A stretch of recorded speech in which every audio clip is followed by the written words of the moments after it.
வாக்காளர் பட்டியல் சிறப்பு தீவிர திருத்தத்திற்கு எதிராக உச்சநீதிமன்றத்தில் திமுக வழக்கு தொடர்ந்திருக்கிறது. திமுக சார்பாக அதன் அமைப்பு செயலாளர் RS பாரதி உச்சநீதிமன்றத்தில் மனு தாக்கல் செய்துள்ளார். அந்த மனுவில் தேர்தலுக்கு இன்னும் சில மாதங்களே உள்ள நிலையில் இதை ஏற்க முடியாது என்றும், வாக்காளர் பட்டியல் திருத்த பணி தமிழ்நாடு மக்களின் ஓட்டுரிமைக்கு எதிரான செயல் எனவும் குறிப்பிடப்பட்டுள்ளது.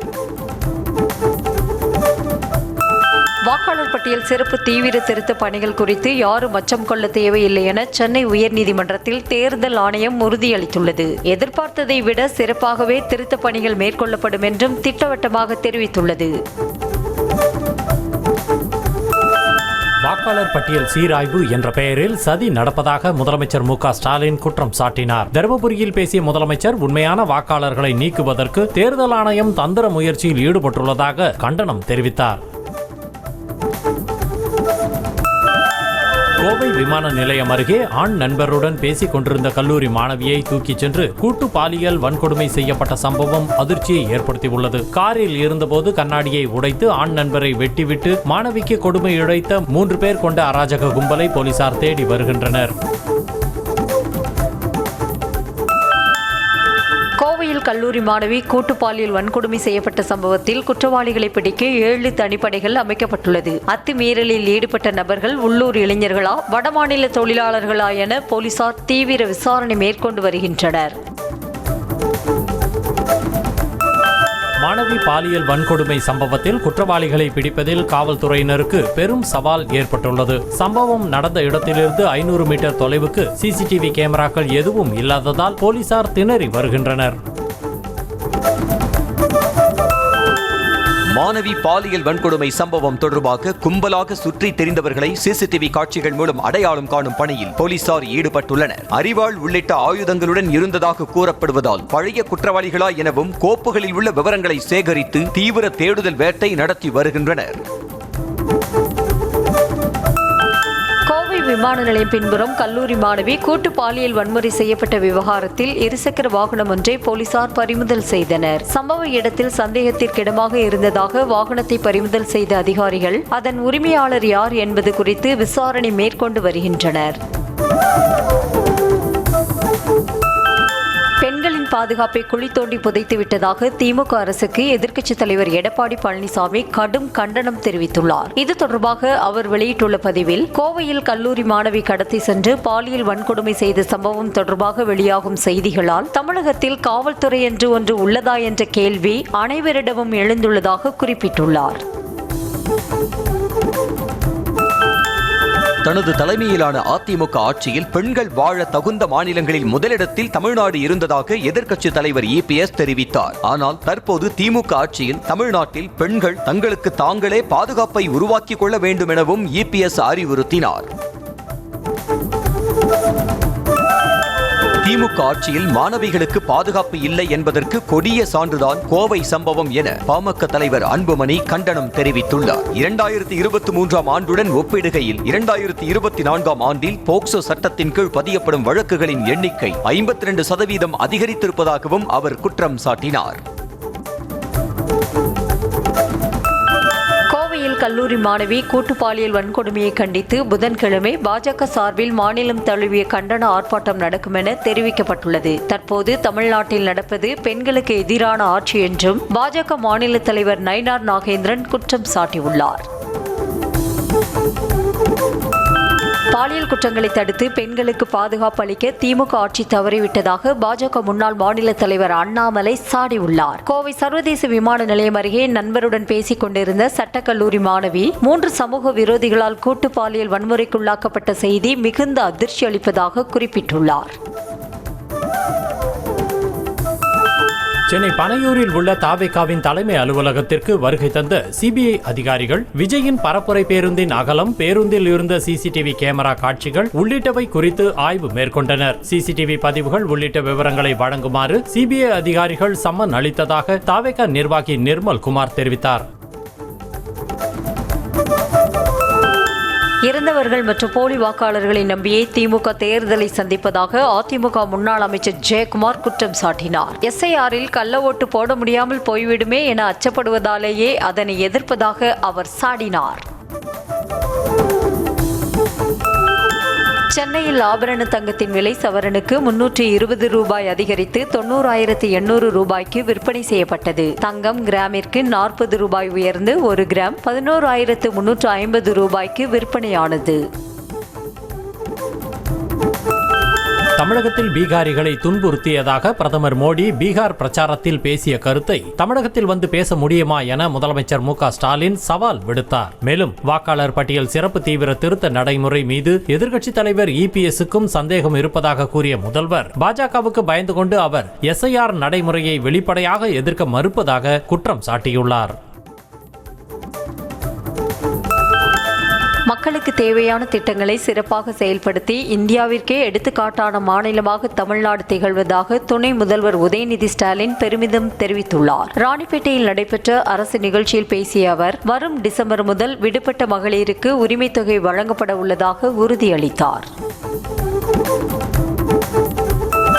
எஸ்ஐஆர் வேண்டாம் என திமுக உச்சநீதிமன்றத்துக்கு சென்றால் எஸ்ஐஆர் வேண்டும் என நீதிமன்றத்தை நாடுவோம் என அதிமுக முன்னாள் அமைச்சர் ஜெயக்குமார் திட்டவட்டமாக தெரிவித்தார். சென்னை பட்டினப்பாக்கத்தில் செய்தியாளர்களை சந்தித்த அவர் கூட்டணி கட்சி கூட்டத்தை நடத்திவிட்டு அனைத்து கட்சி கூட்டம் என தமிழக அரசு கூறுவதாக விமர்சித்தார்.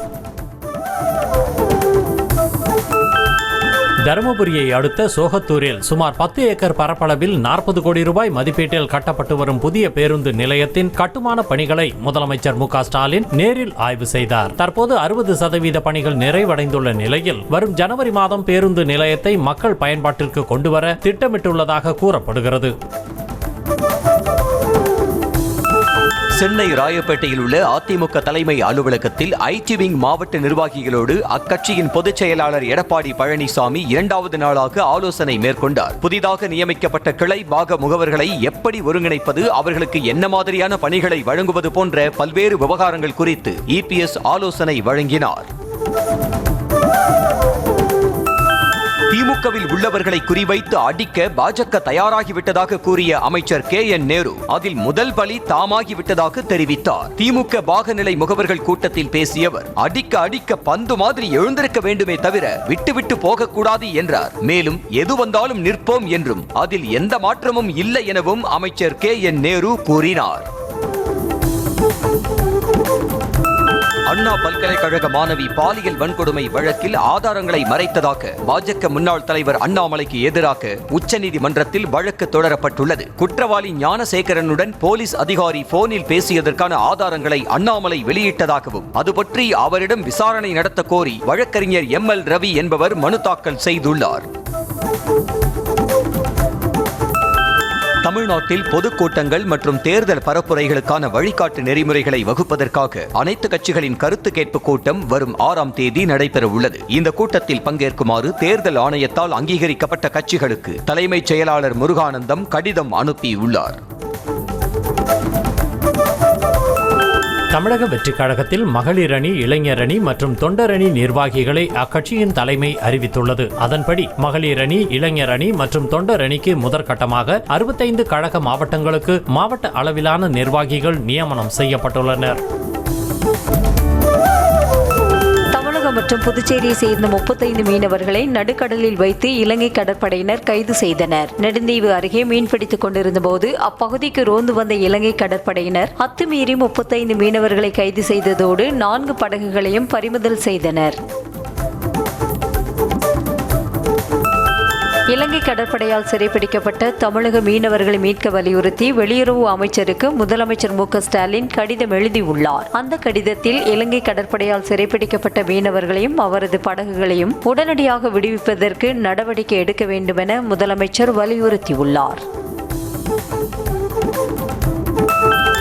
தமிழகம் புதுவையைச் சேர்ந்த 35 மீனவர்கள் இலங்கை கடற்படையால் கைது செய்யப்பட்ட சம்பவத்திற்கு கடும் கண்டனம் தெரிவித்துள்ள தாவேக தலைவர் விஜய் அவர்களை உடனடியாக விடுவிக்க மத்திய மாநில அரசுகள் நடவடிக்கை எடுக்க வேண்டும் என வலியுறுத்தியுள்ளார். இந்த விவகாரத்தில் தமிழக அரசும் தாமதிக்காமல் மத்திய அரசுக்கு உண்மையாக அழுத்தம் தர வேண்டும் என கேட்டுக் கொண்டார். நாகையில் உள்ள தமிழ்நாடு டாக்டர் ஜெயலலிதா மீன்வள பல்கலைக்கழகத்தின் 10ஆம் ஆண்டு பட்டமளிப்பு விழாவில் ஆளுநர் RN ரவி கலந்து கொண்டு 512 மாணவ மாணவிகளுக்கு பட்டங்களை வழங்கினார். இந்த விழாவை பல்கலைக்கழக இணைவேந்தரும் மீன்வளத்துறை அமைச்சருமான அனிதா ராதாகிருஷ்ணன் புறக்கணித்தார். வெள்ளையனே வெளியேறு போராட்ட காலத்தில் காமராஜர் ராணிப்பேட்டையில் தங்கிய இல்லம் பழமை மாறாமல் புதுப்பிக்கப்பட்ட நிலையில் அதனை துணை முதலமைச்சர் உதயநிதி ஸ்டாலின் திறந்து வைத்தார். ராணிப்பேட்டை நகராட்சி வளாகத்தில் அமைக்கப்பட்டுள்ள இந்த இல்லத்தை பார்வையிட்ட துணை முதலமைச்சர் அங்கேயே ஒரு ஜோடிக்கு தாலி எடுத்து கொடுத்து திருமணத்தை நடத்தி வைத்தார்.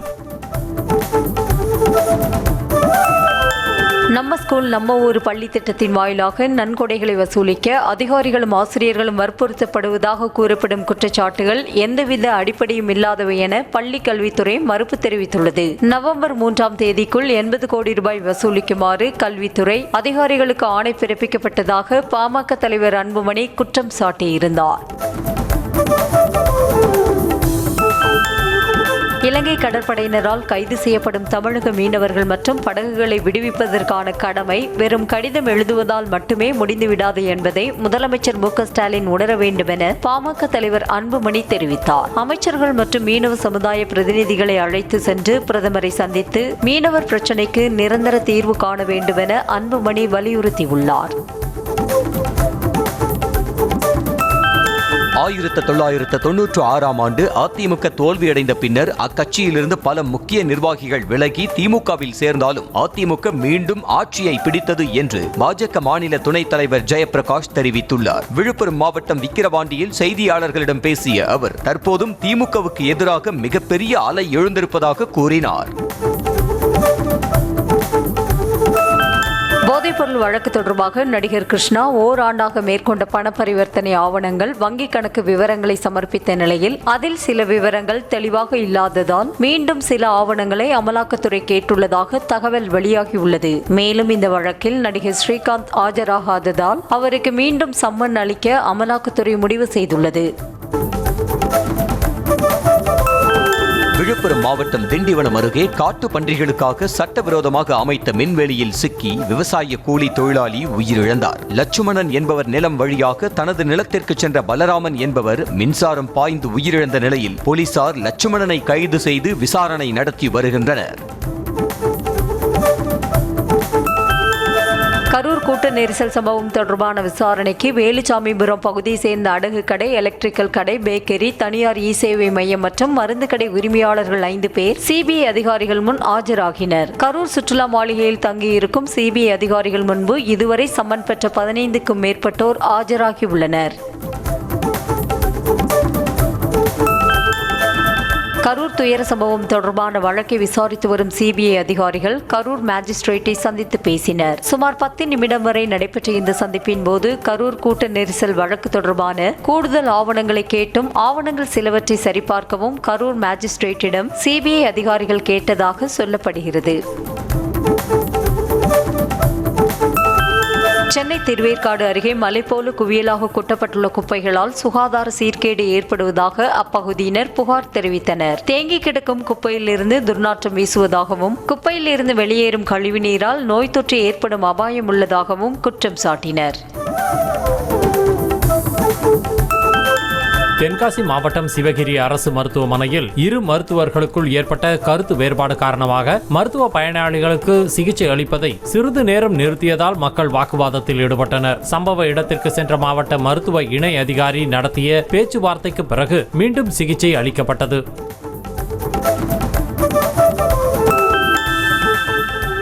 மாவட்டம் ஏற்காடு அருகே போட்டுக்காடு கிராமத்தில் அமைந்துள்ள துவக்கப்பள்ளி அடிப்படை வசதிகளின்றி காணப்படுவதாக புகார் எழுந்துள்ளது. மழை காலங்களில் சுவர்களில் தண்ணீர் கசிவதாகவும் தண்ணீர் ஒழுகி மின்னிணைப்பு பெட்டியில் விழுவதால் அசம்பாவிதம் ஏற்படும் அபாயம் இருப்பதாகவும் பெற்றோர்கள் குற்றம் சாட்டினர். கள்ளக்குறிச்சி நகராட்சியில் பணிபுரியும் தூய்மை பணியாளர்களிடம் 2 ஆண்டுகளாக பிடித்தம் செய்த பணத்தை தராத ஒப்பந்ததாரரை கண்டித்து தூய்மை பணியாளர்கள் போராட்டத்தில் ஈடுபட்டனர். டெண்டர் ஒப்பந்தம் மாறிய நிலையில் பணத்தை தர மறுப்பதாக தூய்மை பணியாளர்கள் புகார் தெரிவித்துள்ளனர்.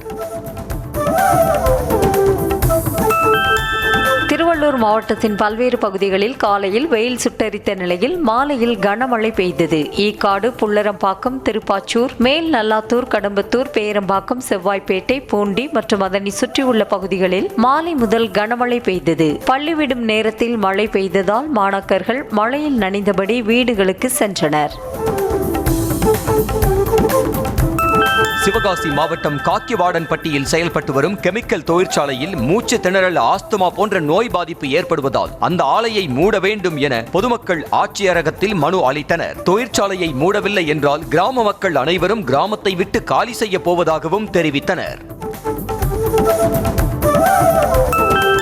உயிருடன் இருக்கும் தனக்கு இறப்பு சான்றிதழ் வழங்கப்பட்டதால் குடும்ப அட்டையில் தனது பெயர் நீக்கப்பட்டுள்ளதாக விழுப்புரம் மாவட்ட ஆட்சியரிடம் பெண் மனு அளித்தார். காரை கிராமத்தை சேர்ந்த ஜெயந்தி என்பவரின் பெயர் குடும்ப அட்டையில் இருந்து நீக்கப்பட்டதால் வட்டாட்சியரை அணுகிய போது ஆதார் அட்டை மூலம் இறப்பு சான்றிதழ் வழங்கப்பட்டதாக தெரிவித்ததாக கூறப்படுகிறது.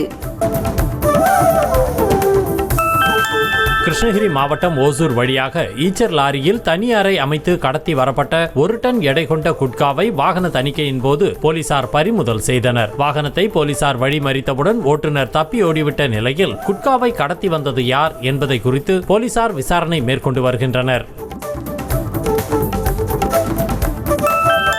வடகிழக்கு பருவமழை தீவிரமடைந்து தாமிரபரணி ஆற்றில் வெள்ள பாதிப்பு ஏற்பட்டால் ஆற்றை கடக்கும் வகையில் அமைக்கப்பட்டுள்ள பாலங்களில் செய்யப்பட வேண்டிய ஏற்பாடு குறித்து நெடுஞ்சாலைத்துறை கோட்ட பொறியாளர் தலைமையிலான அதிகாரிகள் ஆய்வு நடத்தினர். மேலும் பாலத்தின் அடிப்பகுதியில் அடைப்புகள் இருந்தால் அதனை அகற்றுவதற்கான பணிகளும் மேற்கொள்ளப்படுகிறது. திண்டுக்கல் மாவட்டம் வேடச்சந்தூர் அருகே மது குடிக்கும்போது ஏற்பட்ட தகராறில் தொழிலாளியை அடித்துக் கொன்ற சம்பவம் தொடர்பாக 3 பேரை பிடித்து போலீசார் விசாரணை நடத்தி வருகின்றனர். தாமரைப்பாடி பகுதியைச் சேர்ந்த முருகன் ஞாயிற்றுக்கிழமை இரவு அப்பகுதியில் உள்ள டாஸ்மாக் கடையில் மது வாங்கி குடித்தபோது அங்கிருந்த சிலருடன் தகராறு ஏற்பட்டதால் அவர் அடித்துக் கொல்லப்பட்டார். வீடு வழங்கும் திட்டத்தில் முறைகேடு குறித்து நடவடிக்கை எடுக்க வேண்டும் என்பன உள்ளிட்ட கோரிக்கைகளை வலியுறுத்தி விழுப்புரம் ஆட்சியரகம் முன்பு மாற்றுத்திறனாளிகள் காத்திருப்பு போராட்டத்தில் ஈடுபட்டனர். முன்பு நடத்திய போராட்டத்தின் போது 3 நாட்களில் கோரிக்கைகள் நிறைவேற்றப்படும் என உறுதி அளித்ததாகவும், ஆனால் தற்போது வரை எந்த நடவடிக்கையும் எடுக்கவில்லை எனவும் குற்றம் சாட்டினர். மின்கட்டண உயர்வை திரும்ப பெற வலியுறுத்தி புதுச்சேரியில் சமூக நல அமைப்புகள் சார்பில் கண்டன ஆர்ப்பாட்டம் நடைபெற்றது. தங்களின் கோரிக்கையை வலியுறுத்தி கோஷம் எழுப்பி கண்டன ஆர்ப்பாட்டத்தில் ஈடுபட்ட பிறகு மின்துறை தலைமை பொறியாளரிடம் போராட்டக்காரர்கள் மனு அளித்தனர்.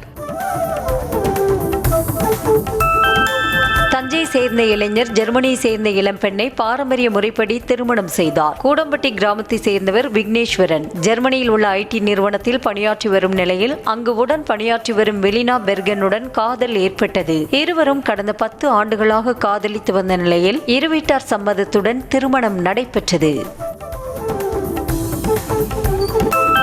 மதுரை அலங்காநல்லூர் உள்ளிட்ட ஜல்லிக்கட்டு போட்டிகளில் மதுரையை சேர்ந்த வர்ணனையாளர்களை ஒவ்வொரு சுற்றுவாரியாக நியமிக்க கோரி மதுரை மாவட்ட ஆட்சியர் அலுவலகத்தில் தமிழ்நாடு ஜல்லிக்கட்டு நலச்சங்கம் சார்பில் மனு அளிக்கப்பட்டுள்ளது. வெளியூரில் இருந்து வரும் வர்ணனையாளர்கள் சில காளைகளின் பெயர்களை அறிவிப்பதற்காக அதன் உரிமையாளர்களிடம் ஜிபே மூலமாக பணம் பெறுவதாக குற்றச்சாட்டு எழுந்துள்ளது.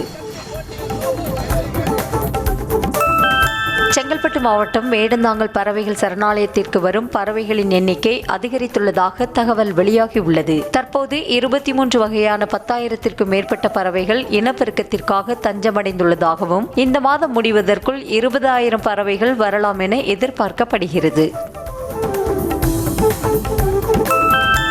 விழுப்புரம் மாவட்டம் செங்கல்வராயன் கூட்டுறவு சர்க்கரை ஆலையில் 2025-2026 ஆண்டிற்கான அரவை பணிக்காக கொதிகளின் இளஞ்சூடேற்று விழா நடைபெற்றது. கரும்பு அரவை பணி இன்னும் சில நாட்களில் தொடங்க உள்ள நிலையில் சர்க்கரை ஆலையில் இணை மின் நிலைய திட்ட கொதிகளின் இளஞ்சூடேற்று விழா நடைபெற்றது.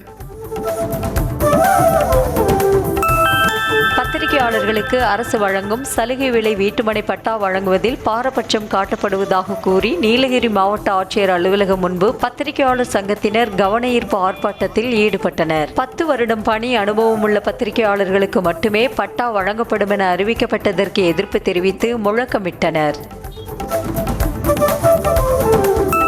காஞ்சிபுரம் ரயில் நிலையத்தில் ரயிலில் ஏற்றி வரப்பட்ட இரும்பு தகடுகளை கனரக வாகனத்தில் ஏற்றும் போது அந்த லாரி 2ஆக உடைந்தது. இதனால் காஞ்சிபுரத்திலிருந்து வையாவூர் செல்லும் சாலையில் 2 மணி நேரமாக போக்குவரத்து பாதிக்கப்பட்ட நிலையில் உடைந்த லாரியை ஜேசிபி மூலம் அகற்றும் பணி நடைபெற்றது.